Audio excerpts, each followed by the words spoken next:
No primeiro dia de exame, ou melhor, no primeiro dia de provas do Exame Nacional do Ensino Médio, o Enem 2024, realizado em 3 de novembro, domingo passado, a taxa de abstenção foi de 26,6%.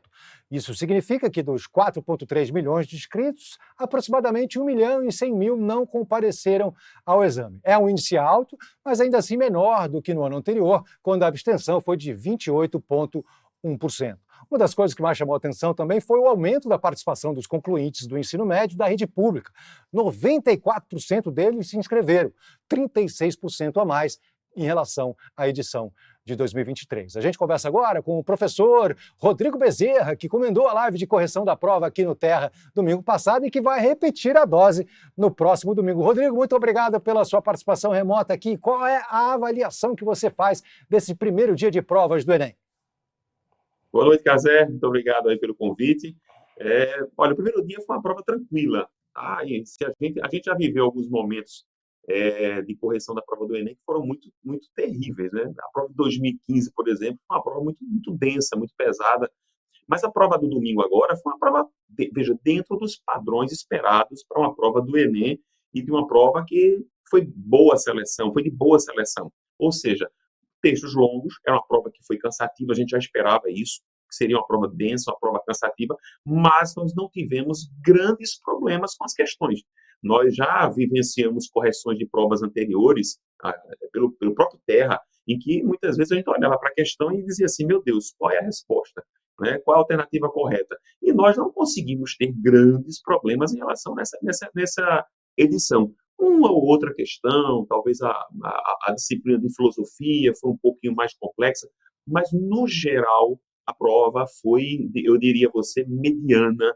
Foi uma prova tranquila, no sentido assim, de que o estudante não teve dificuldades horrendas para responder as questões, como nós já tivemos em outras edições, em que sequer o aluno conseguia chegar ao final da prova. Certo. Bom, então ponto positivo aí para o Enem nesse sentido. Agora, você chegou a falar, então, assim, do ponto de vista geral, não teve nada assim muito fora, vamos dizer, da curva. Mas sempre tem algumas questões mais espinhosas, um pouquinho mais difíceis. Tem algum exemplo desses que você poderia trazer para a gente? Olha, há uma questão que está sendo bem debatida aí, que foi Da Tati Bernardes.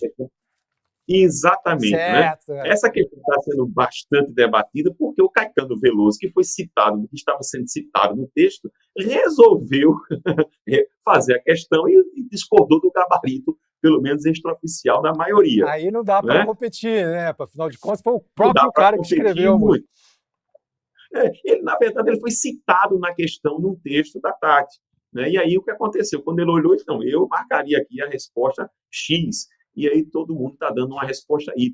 É uma questão que trata sobre progressão textual, né? E que realmente há uma vacilação, no sentido, há uma dúvida grande se a resposta seria a questão da intertextualidade ou se seria a questão da reiteração de aspectos do texto. Então, assim, é uma questão que, na minha concepção, ela pende muito mais para uma questão da reiteração de elementos do texto do que propriamente da intertextualidade. Eu acho que a intertextualidade é um distrator muito forte, mas eu manteria o gabarito que nós demos no último domingo, lá na correção do Terra. Você acha que existe alguma chance dessa... No geral, a prova. Você acha que existe alguma chance dessa questão ser anulada de alguma maneira ou ser dada, vamos dizer, como correta para as duas opções que foram... como é que eu posso dizer? Olha, gabaritadas pelo Caetano Veloso. Fazer isso não, tá, Cazé? O INEP não costuma anular a questão, não. A gente já teve situações bem mais, digamos assim, caóticas em relação a alternativas e não houve anulação, não. Então, assim, eu acho muito difícil.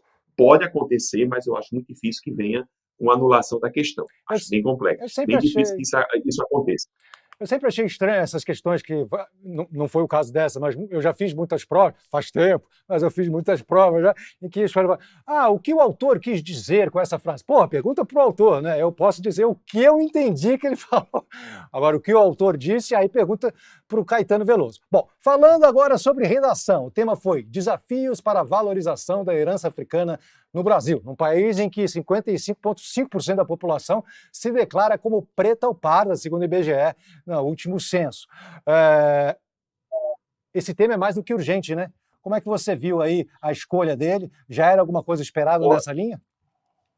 Olha, eu fiquei muito, assim, a percepção geral, até no dia da correção, conversando com muitos professores, com vários alunos, foi um tema muito bom, né? Foi um tema, eu uso uma expressão no sentido de um tema tranquilo, porque se você imaginar que a gente já pegou alguns temas como invisibilidade do trabalho, sei lá, da mulher, valorização dos povos tradicionais, né? Ética, limite entre o público e o privado. O próprio tema do ano passado foi um tema muito mais denso, né, que foi a questão da invisibilidade do trabalho de cuidador da mulher. Então, era um tema muito mais específico. Esse tema, ele tinha muita coisa com que o aluno podia se pegar para trabalhar. A própria influência na língua portuguesa, a questão cultural, a questão do preconceito contra a herança, contra os africanos, a questão religiosa, a questão social, enfim, tinha muita coisa para trabalhar, muita coisa. Então, os próprios textos de apoio já traziam uma boa reflexão. Então, assim, foi um tema, eu diria a você, que premiou o aluno que estuda, né? Porque dificilmente o aluno que foi fazer essa prova no domingo, ele não tenha ouvido alguma coisa falar sobre essa questão da herança africana na prova com as aulas de filosofia, com as aulas de sociologia, com as aulas de história, né? Com o próprio professor de redação, com os livros da parte de literatura.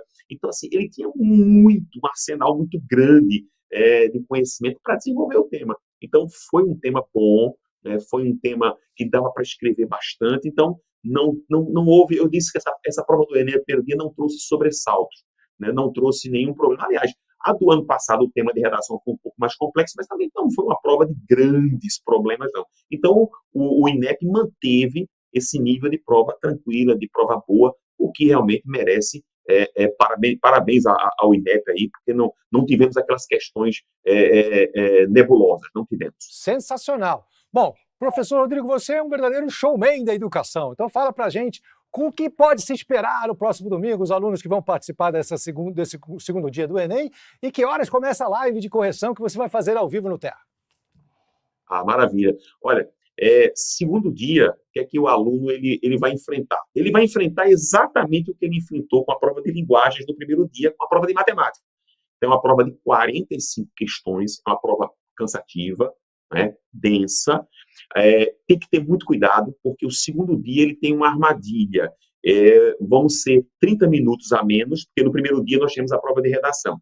No segundo dia não tem prova de redação. Só que tem um problema, o aluno ali se empolga muitas vezes com as questões de matemática ou se enrola com as questões de matemática.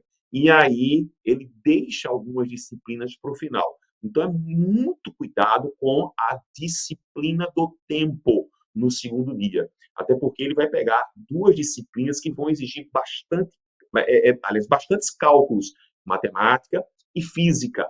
Química, alguma coisa, e a parte de biologia. Então, ele precisa ter a administração do tempo muito, muito certinho no segundo dia. Então, chega cedo, saiba que vai ser uma prova cansativa, então já vá preparado, né?